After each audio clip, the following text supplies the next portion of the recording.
And welcome to Sunday School. We're picking up in lesson number 12 today in our continuing lesson on the Jewish foundation of the life of Messiah.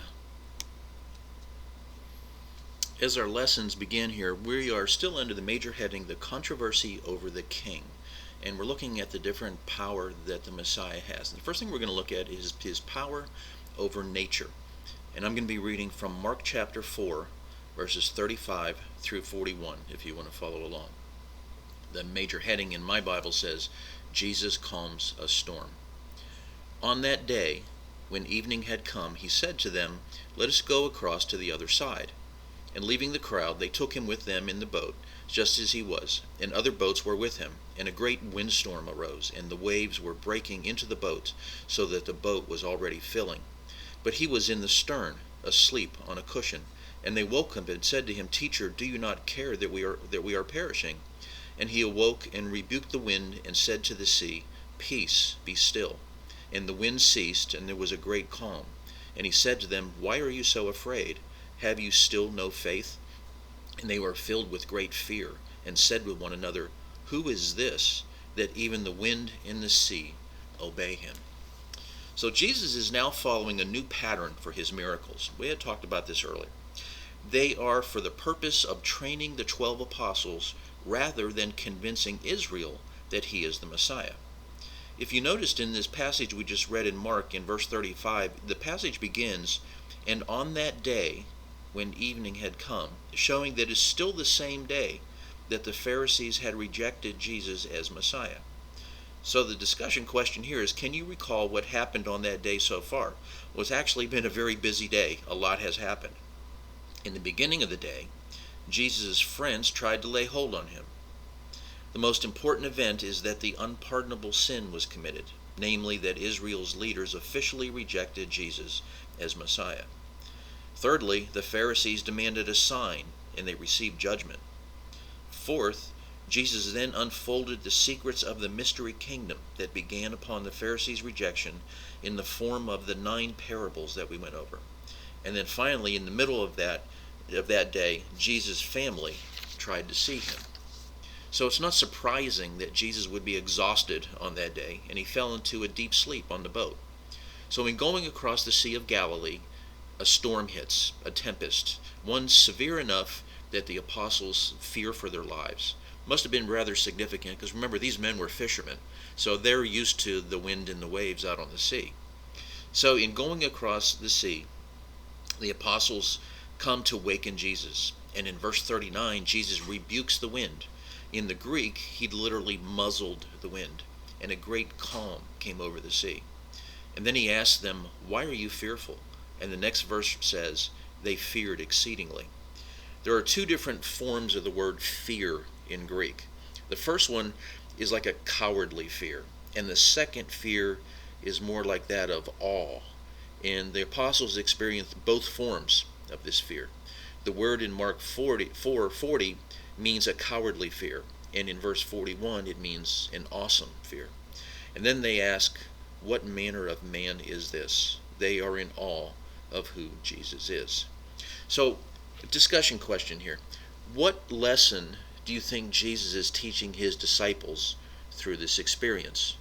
Think about it and leave your lessons, your answers or thoughts in the comment section. So, on this same day, Israel has taken the final step of rejecting Jesus and the Messianic kingdom at that time. Israel now has to endure a time of judgment that has lasted right now more than 2,000 years and counting. The new kingdom program has been laid out. A mystery concealed has been revealed. Much has changed for eternity in that one day. And Jesus, the Lord of creation, has kept his men safe, and they are now to learn how to function in this new kingdom. They do not repeat the false accusation of the Pharisees as to the source of Jesus' power. They are in awe of him as the true Messiah. The next subheading is the Messiah's power over demons. And I'm going to be reading from Mark chapter 5, verses 1 through 20. Verse 1. They came to the other side of the sea, to the country of the Gerasenes, And when Jesus had stepped out of the boat, immediately there met him out of the tombs a man with an unclean spirit. He lived among the tombs, and no one could bind him any more, not even with a chain, for he had often been bound with shackles and chains. But he wrenched the chain apart, and he broke the shackles in pieces. No one had the strength to subdue him. Night and day, among the tombs and on the mountains, he was always crying out and cutting himself with stones. And when he saw Jesus from afar, he ran and fell down before him. And crying out with a loud voice, he said, "What have you to do with me, Jesus, Son of the Most High God? I adjure you by God, do not torment me." For he was saying to him, "Come out of the man, you unclean spirit." And Jesus asked him, "What is your name?" And he replied, "My name is Legion, for we are many." And he begged him earnestly not to send them out of the country. Now a great herd of pigs was feeding on the hillside. And they begged him, saying, "Send us to the pigs, and let us enter them." So he gave them permission, and the unclean spirits came out and entered the pigs. And the herd, numbering about 2,000, rushed down the steep bank into the sea, and drowned in the sea. The herdsmen fled, and told it in the city and in the country. And people came to see what it was that had happened. And they came to Jesus, and saw the demon-possessed man, the one who had the legion, sitting there, clothed and in his right mind, and they were afraid. And those who had seen it described to them what had happened to the demon-possessed man and to the pigs. And they began to beg Jesus to depart from their region. As he was getting into the boat, the man who had been possessed with demons begged him that he might be with him. And he did not permit him, but said to him, "Go home to your friends, and tell them how much the Lord has done for you, and how he has had mercy on you." And he went away and began to proclaim in the Decapolis how much Jesus had done for him, and everyone marveled. Notice again that it is the same day. And Mark is giving us a detailed description of an extreme demonic state in these verses. Jesus, the one who has been accused of being possessed by the prince of demons, here faces a fully demonized man. It's still the same day of the leaders' rejection of Jesus as Messiah. Jesus shows that he has power over the demons. They do not have power over him. So Jesus and his disciples cross from the northwest side to the northeast side of the Sea of Galilee. And the northeast side is Gentile territory, and Jewish territory went from Bethsaida to Magdala. Jesus is crossing over into Gentile territory to get away from the Jewish crowds in order to teach his disciples. There is a seeming contradiction as to the region named. In Mark 5:1 and in Luke 8:26, it is called the country of the Gerasenes. And in Matthew chapter 8, verse 28, it is called the country of the Gadarenes. And this has been used to question the accuracy of Scripture. But those who question based on this apparent discrepancy are uninformed as to the geography of Israel in that day. On your screen and in your handout, there is a kind of a rough map of the key cities of Israel in that day in the area that we're talking about. So the region of Gadara was on the east side of the Sea of Galilee and was primarily Gentile. Gadara can be used to refer to a city or to a region. An example is the use of the term New York. It can refer to the city or to the state, and one knows which is being referred to by the context. So Matthew is giving the name of the region. The events happened in the city of Gergasa in the region of Gadara. There is no contradiction. So back to the story, the demons have no trouble recognizing who Jesus is and that their eventual doom is certain. In Matthew 8:29 it says, "Art thou come hither to torment us before the time?" So here Jesus uses the traditional Jewish approach to demon expulsion by asking the demon its name. The demon identifies itself as a plurality. Its name is Legion. And notice the change in pronouns in Mark chapter 5 verse 9 from my to we. That meant that if it was from 3,000 to 6,000 demons strong, a small legion was 3,000 men, and a full legion was 6,000 men. So at a minimum, the man was possessed by 3,000 demons. And the demons entreat Jesus not to send them into the abyss, which was the chamber of hell for fallen angels.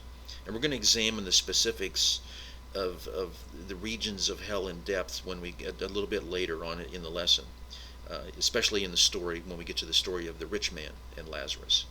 So the demons asked to be sent into a herd of swine. Why do you think Jesus allowed this? Pigs were allowed in this region, remember, because it was a Gentile region, whereas pigs would not have been allowed in the Jewish region.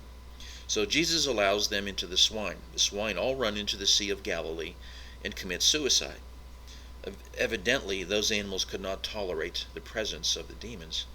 So the man who was formerly possessed is now made whole and begs Jesus to be allowed to go with him. However, at this point in time, Jesus is not accepting Gentile disciples, and the man is told to go and proclaim what God has done for him. He proclaims this good news in the Decapolis, and that is a confederation of 10 Gentile cities in the region. Notice there is no restriction on spreading the word among the Gentiles, and Jesus tells the man to speak of him. We're going to see the success of this man's ministry when we look at the feeding of the 4,000 later. In contrast, he will now tell Jewish people who are healed not to speak of him, because the time for Israel to accept Jesus as Messiah has passed. The people who own the swine are obviously not happy, and they are afraid of Jesus and who he is, and so they ask him to leave. Next, we're going to look at the Messiah's power over disease and death. And I'm going to be reading from Mark chapter 5, verses 21 through 43. And the title in my Bible says, Jesus heals a woman and Jairus' daughter. Verse 21. And when Jesus had crossed again in the boat to the other side, a great crowd gathered about him, and he was beside the sea. Then came one of the rulers of the synagogue, Jairus by name, and seeing him, he fell at his feet, and implored him earnestly, saying, My little daughter is at the point of death. Come and lay your hands on her, so that she may be made well and live. And he went with him. And a great crowd followed him and thronged about him. And there was a woman who had a discharge of blood for 12 years, and who had suffered much under many physicians, and had spent all that she had, and she was no better, but rather grew worse. She had heard the reports about Jesus, and came up behind him in the crowd, and touched his garments. For she said, If I touch even his garments, I will be made well. And immediately the flow of blood dried up, and she felt in her body that she was healed of her disease. And Jesus, perceiving in himself that power had gone out from him, immediately turned about in the crowd and said, Who touched my garments? And his disciples said to him, You see the crowd pressing around you, and yet you say, Who touched me? And he looked around to see who had done it. But the woman, knowing what had happened to her, came in fear and trembling, and fell down before him, and told him the whole truth. And he said to her, Daughter, your faith has made you well. Go in peace, and be healed of your disease. While he was still speaking, there came from the ruler's house someone who said, Your daughter is dead. Why trouble the teacher any further? But overhearing what they had said, Jesus said to the ruler of the synagogue, Do not fear, only believe.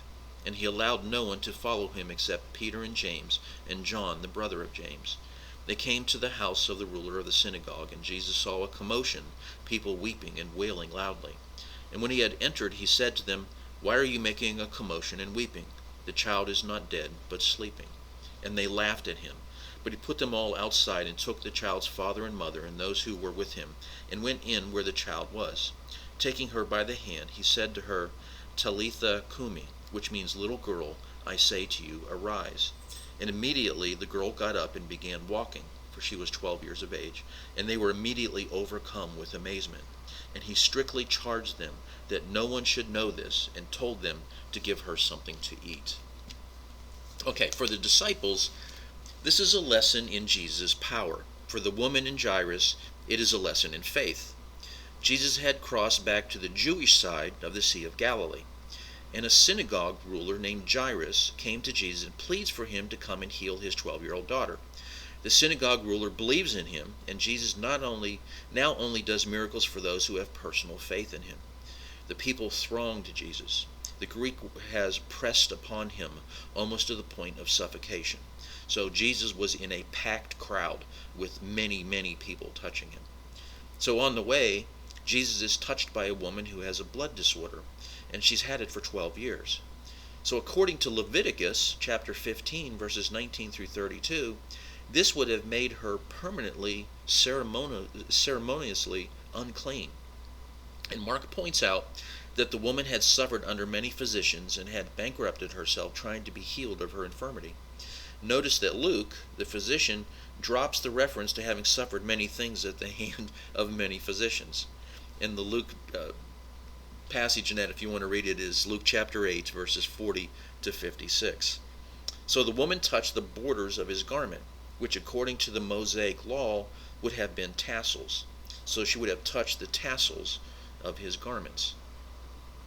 In rabbinic writings, there were many ways of curing a woman of a blood disease, and curious rituals included one, a mixture of gum of alexandrium, alum, and a crocus in equal parts, and given to a woman with wine. And then they would say, quote, arise from your flux, end quote. And if that didn't work, secondly, they would drink a purge of onions boiled in wine, and then say, quote, arise from your flux, end quote. Okay, if that didn't work, step number 3 was they would set her in a crossroads, let her hold a cup of wine in her hand, and let someone come up from behind and scare her, and say, quote, arise from your flux, end quote. Okay, if that didn't work, the 4th method was to take a handful of cumin and of crocus and boil them in wine for her to drink. Then they would say, arise from your flux, and if that didn't work, then finally they would dig 7 ditches, burn some cuttings of trees younger than 4 years old, and have her sit over all 7 ditches and say, arise from your flux. So these curious cures may have been part of the sort of thing that she had been subject to previously. So the woman recognizes that she is instantaneously healed, and Jesus knows that healing has gone out from him. And he asked, who touched me? And the disciples are amazed at this, that he even asked this, since they don't understand what has just happened. The woman who was healed comes forward when she sees that the Messiah knows what happened. So Jesus tells the woman to go in peace. Her faith has made her well.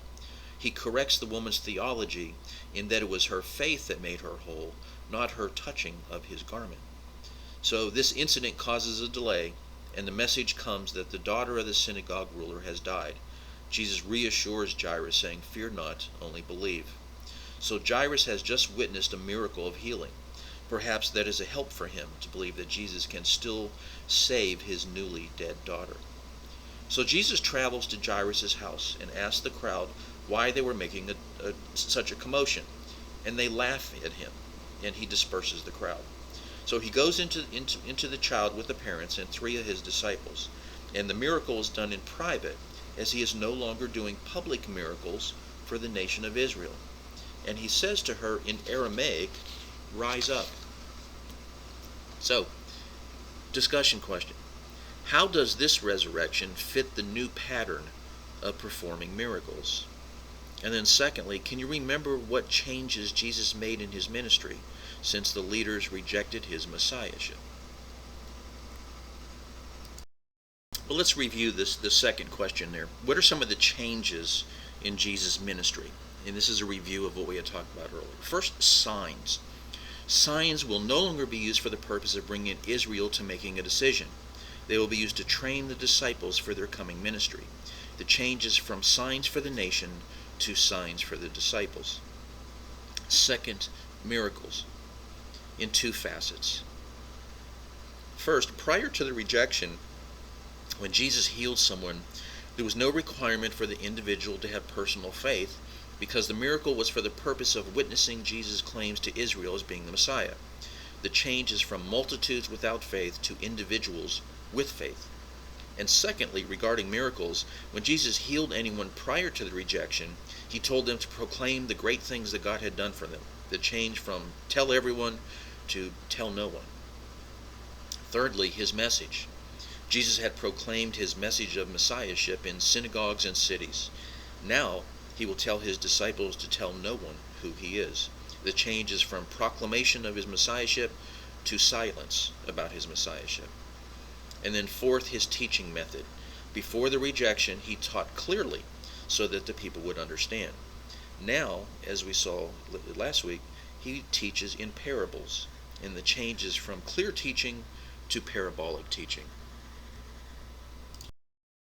In our next section, we're going to be looking at the Messiah's power over blindness. And I'm going to be reading from Matthew chapter 9, verses 27 through 34. Verse 27.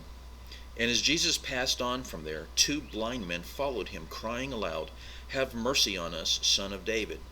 When he entered the house, the blind men came to him, and Jesus said to them, "Do you believe that I am able to do this?" And they said to him, "Yes, Lord." And then he touched their eyes, saying, "According to your faith be it done to you." And their eyes were opened, and Jesus sternly warned them, "See that no one knows about it." But they went away and spread his fame throughout all the district. As they were going away, behold, a demon-oppressed man who was mute was brought to him. And when the demon had been cast out, the mute man spoke, and the crowds marveled, saying, "Never was anything like this seen in Israel." But the Pharisees said, "He casts out demons by the prince of demons." So notice here that 2 blind men cry out for healing. And they cry out, "Have mercy on us, Son of David." But Jesus initially ignores them. Discussion question. Why do you think this is? So when the men come to him into the house, it becomes a private matter. Jesus verifies that they have faith by asking, "Do you believe that I am able to do this?" So faith is now a requirement for his miracles. He didn't ask this question before the rejection of the Pharisees, but now it is a requirement for his action. So these Jewish blind men are asked by Jesus to keep quiet about the miracles of the restored sight, because that's now his pattern since the rejection. And the men, however, don't obey him. And then once again, a dumb man possessed with a demon is brought to Jesus, and he heals him. And once again, the crowds marvel and question as to how this great miracle could come to pass in Israel. This was recognized to be a sign that only the Messiah would be able to do, and we had talked about that earlier. And once again, the Pharisees explain it by ascribing Jesus' miracles to demonic action. And the Pharisees reiterate the reason for which they have rejected Jesus as Messiah in Matthew chapter 9, verse 34. Continuing on in our outline, we now have subheading G, the final rejection in Nazareth. And I'm going to be reading from Mark chapter 6, verses 1 through 6. Verse 1. He went away from there and came to his hometown, and his disciples followed him. And on the Sabbath he began to teach in the synagogue. And many who heard him there were astonished, saying, "Where did this man get these things? And what is the wisdom given to him? How are such mighty works done by his hands? Is not this the carpenter, the son of Mary, and brother of James and Joseph and Judas and Simon? And are not his sisters here with us?" And they took offense at him. And Jesus said to them, "A prophet is not without honor, except in his hometown, and among his relatives, and in his own household." And he could do no mighty works there, except that he laid his hands on a few sick people and healed them. And he marveled because of their unbelief. And he went about among the villages, teaching. So, a little while back we had the initial rejection in Nazareth, where they sought to throw Jesus off a cliff after he proclaimed that he was the fulfillment of Isaiah chapter 58, verse 6. But now we have the final rejection in Nazareth. Nazareth is really kind of a microcosm for what happens in the whole nation. And in a little bit we're going to see the final rejection by the nation when we get to John chapter 11. So in these passages, we learn that Jesus and his foster father were carpenters, and that the name of Jesus' half-brothers were James, Joseph, Judas, and Simon. We also learned that there were at least 2 sisters who were residents in Nazareth. So Jesus had at least 6 half-siblings. This kind of flies in the face of Catholic theology, which teaches that Mary stayed a virgin her entire life. Joseph, his foster father, is not mentioned at all in the time period of Jesus' ministry. So you can kind of deduce there that maybe he had died sometime before all this began. So Jesus is met with rejection, and many are offended by him. Jesus is now only doing miracles that are founded in faith. so he does not perform works on the scale that he had before. He heals only a few people, and he marvels at their lack of faith here amongst his own people and relatives. Next, we're going to look at witness in review of rejection. I'm going to be reading from Matthew chapter 9, verse 35, through Matthew chapter 10, verse 4. Verse 35. And Jesus went throughout all the cities and villages, teaching in their synagogues and proclaiming the gospel of the kingdom, and healing every disease and every affliction. When he saw the crowds, he had compassion for them, because they were harassed and helpless, like sheep without a shepherd. Then he said to his disciples, "The harvest is plentiful, but the laborers are few. Therefore pray earnestly to the Lord of the harvest to send out laborers into his harvest." Chapter 10. And he called to him his 12 disciples, and gave them authority over unclean spirits, to cast them out, and to heal every disease and every affliction. The names of the 12 apostles are these: first, Simon, who is called Peter, and Andrew his brother; James the son of Zebedee, and John his brother; Philip and Bartholomew; Thomas and Matthew the tax collector; James the son of Alphaeus and Thaddeus; Simon the zealot; and Judas Iscariot, who betrayed him. So Jesus is traveling from town to town and synagogue to synagogue, preaching the gospel of the kingdom and healing the sick. He sees that the people are like sheep without a shepherd. They're not sure which leader to follow. The rabbinic leaders have largely rejected Jesus as Messiah, but there are many in Israel who believe. The people have not yet rejected Jesus as a whole. We're going to see that later. Because of this, it's a time of national confusion, and the people are making their individual decisions as to whom they will follow. Jesus feels compassion for them and sends out his apostles in sets of 2 to spread the gospel of salvation. His apostles have been given the authority to perform miracles to authenticate the message. His apostles are listed in pairs in the Matthew account. Notice, interesting, that Judas, who betrays him later, is among them and also receives authority to heal and cast out demons. It's really kind of hard to fathom how Judas could have turned traitor after experiencing the reality of Christ's power flowing through him, not to mention that everything that he had seen Jesus do.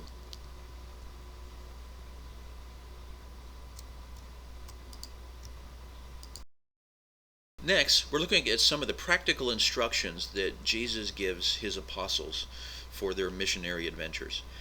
I'm going to be reading from Matthew chapter 10, verses 5 through 15. These 12 Jesus sent out, instructing them, "Go nowhere among the Gentiles, and enter no town of the Samaritans, but go rather to the lost sheep of the house of Israel, and proclaim as you go, saying, The kingdom of heaven is at hand. Heal the sick, raise the dead, cleanse lepers, cast out demons. You received without paying, give without pay. Acquire no gold or silver or copper for your belts, no bag for your journey, or 2 tunics or sandals or a staff, for the laborer deserves his food. In whatever town or village you enter, find out who is worthy in it, and stay there until you depart. As you enter the house, greet it. And if the house is worthy, let your peace come upon it. But if it is not worthy, let your peace return to you. And if anyone will not receive you or listen to your words, shake off the dust from your feet when you leave the house or town. Truly I say to you, it will be more bearable on that day of judgment for the land of Sodom and Gomorrah than for that town." So Jesus instructs the apostles on 5 different things. First of all, he instructs the apostles to go only to the lost sheep of the house of Israel. They are not to go to the Gentiles or the Samaritans at this time, only the Jews. Later, when we get to Matthew 28, he will send them to all the nations, according to the Great Commission. Second, their message, which is to preach the gospel of Jesus' Messiahship, is to be authenticated by signs and miracles, which he has given them authority to perform. Thirdly, he also instructs them not to worry about procuring supplies, as God would provide all their needs. When they go to a city, they are to find those who are worthy, or those who believe. They are to leave a blessing with those who prove to be true believers. They are to shake off the dust of their shoes at the homes or cities that do not accept the message of Jesus. This is a symbol of the judgment that will fall on those cities in the final judgment. It will be hard with those cities, for they were witnessed to the coming of the Messiah, and they rejected him. Interesting to note here is, as the last bullet on your screen says, the focus is on the believing remnant of that day, not on the nation as a whole. Now we're going to look at instructions in view of the coming persecution. I'm going to be reading from Matthew chapter 10, verses 16 through 23. Verse 16. Behold, I am sending you out as sheep in the midst of wolves. So be wise as serpents and innocent as doves. Beware of men, for they will deliver you over to courts and flog you in their synagogues. And you will be dragged before governors and kings for my sake, to bear witness before them and the Gentiles. When they deliver you over, do not be anxious how you are to speak or what you are to say, for what you are to say will be given to you at that hour. For it is not you who speak, but the Spirit of your Father speaking through you. Brother will deliver brother over to death, and the father his child. And children will rise against parents and have them put to death. And you will be hated by all for my name's sake. But the one who endures to the end will be saved. And when they persecute you in one town, flee to the next. For truly I say to you, you will not have gone through all the towns of Israel before the Son of Man comes. So, Jesus counsels his apostles to be as wise as serpents and harmless as doves. They are to be wary of men who will deliver them up to authorities for trial. Their testimony among these authorities will be powerful. Notice that not only will they be delivered over to synagogue rulers, but also to Gentiles and their ruling governors. This is advice for later in their ministry, for at this time they have been instructed to go only to the Jews. They are to expect rejection. Jesus reassures them that when they are delivered up to courts of law and are defending their actions, they will be given the words to say by the Holy Spirit. This is to be a witness to those trying them, and they can rest in knowing that God will use them by giving them the words to speak. The apostles are to expect that even within families there will be persecution and division, brother against brother, parents against child. Family members will even be delivered over to death for their faith in Jesus. Matthew 10:23 is best understood in the context of Jesus laying out the goals of his short-term mission trip. His reference to, quote, till the Son of Man has come, in verse 23, probably refers to his triumphal entry into Jerusalem, and not necessarily the second coming.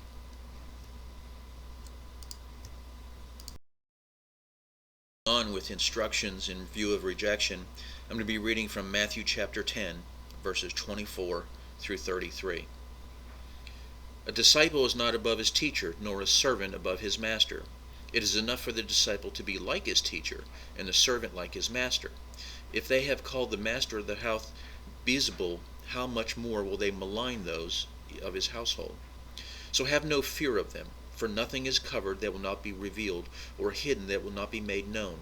What I tell you in the dark, say in the light, and what you hear whispered, proclaim on the housetops. And do not fear those who kill the body, but cannot kill the soul. Rather, fear him who can destroy both soul and body in hell. Are not 2 sparrows sold for a penny?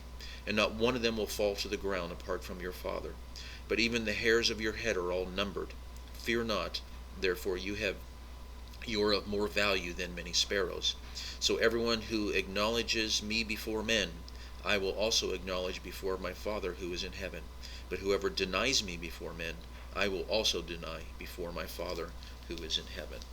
So Jesus warns the apostles that they will be rejected on the same basis that he is rejected, on the basis of demon possession. He encourages them not to fear those who can kill the body, but only to fear God. He speaks words of comfort to them of God's great care for them, even to the tiniest details of their being. The hairs on their heads are numbered. He also encourages them to remember that they will be rewarded for confessing Jesus as their Messiah, and in turn Jesus will confess or proclaim them before the Father in heaven.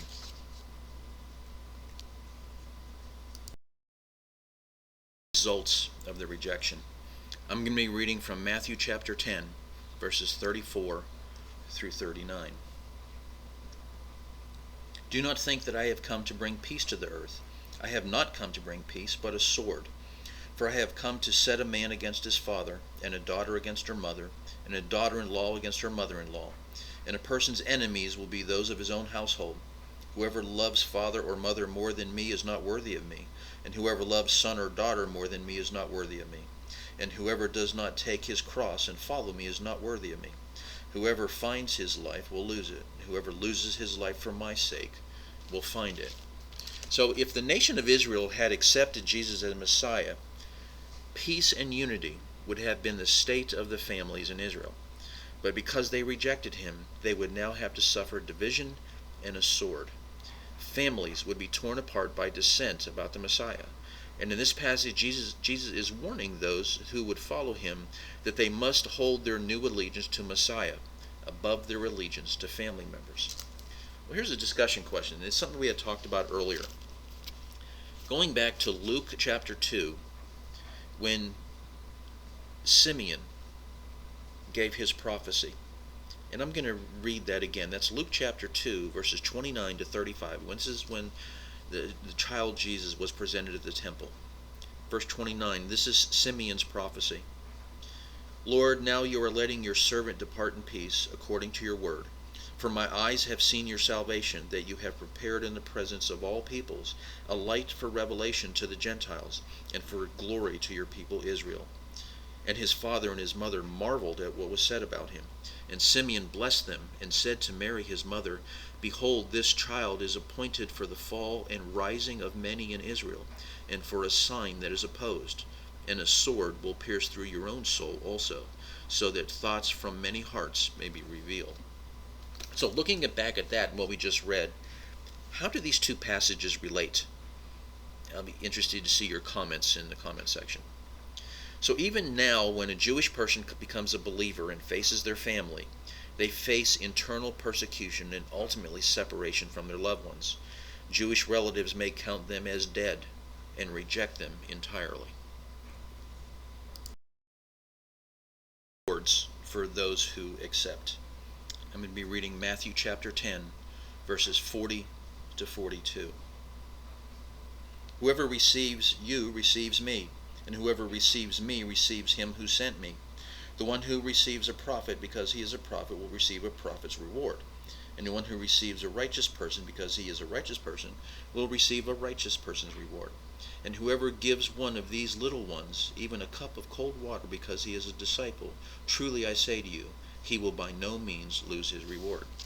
So those who receive the apostles are receiving Jesus. Anyone who encourages or even in the smallest way furthers the kingdom will receive a reward. Fulfillment. Matthew chapter 11, verse 1.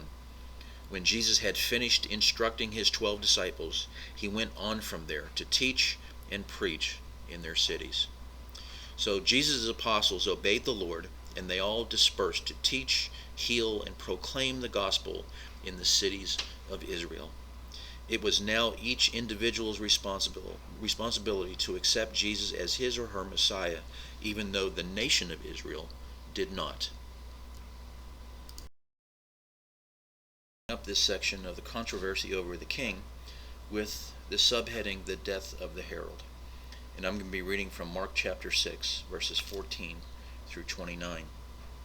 King Herod heard of it, for Jesus' name had become known. Some said John the Baptist has been raised from the dead. That is why these miraculous powers are at work in him.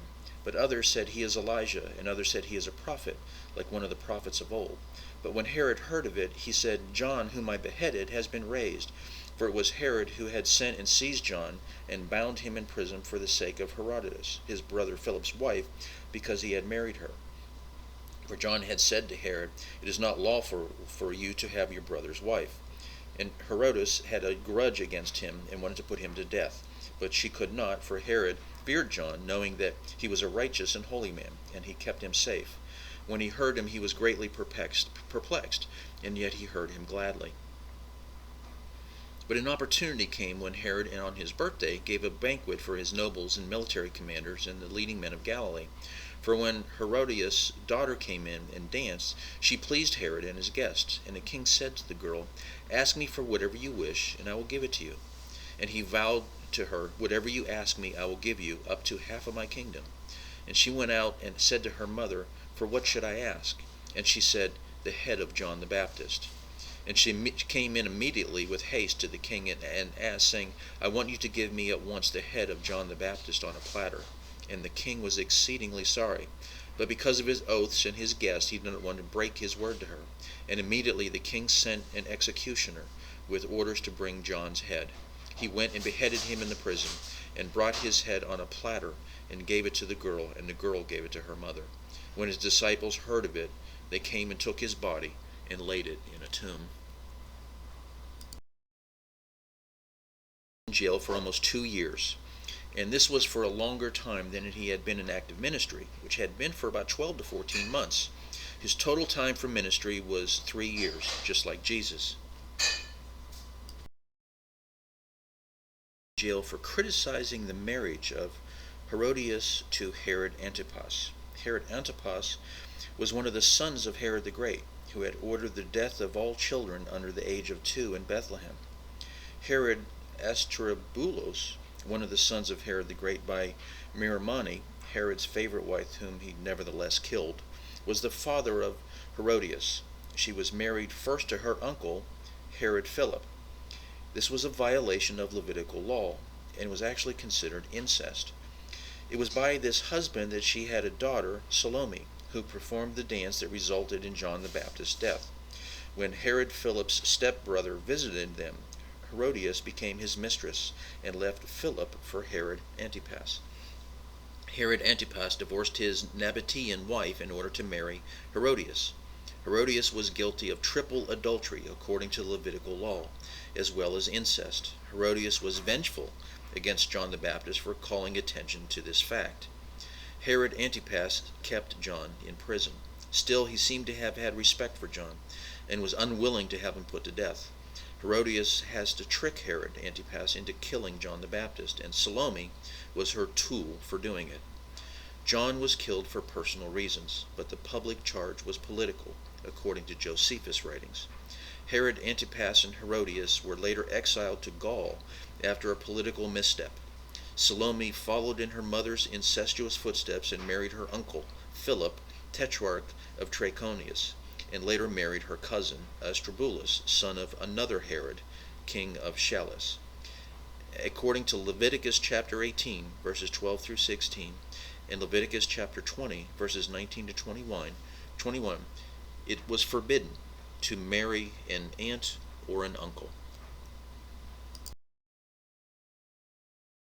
Handout, you see the Herod the Great family tree, which you can go over and draw the lines between the marriages of Herodias and her 2 husbands, Salome and her 2 husbands, and Drusilla and her second husband and brother, with whom she was a consort. This is to drive home the point of the immorality, according to Levitical law, of these marriages and the corruption of these rulers. So as a discussion here, what do you think about the timing of John's death as it relates to his message and his purpose? I'll be interested in your answers in the comments. So this ends this section, and next time we start a new section in the class, and the focus is going to change from the controversy over the king to the training of the 12 by the king.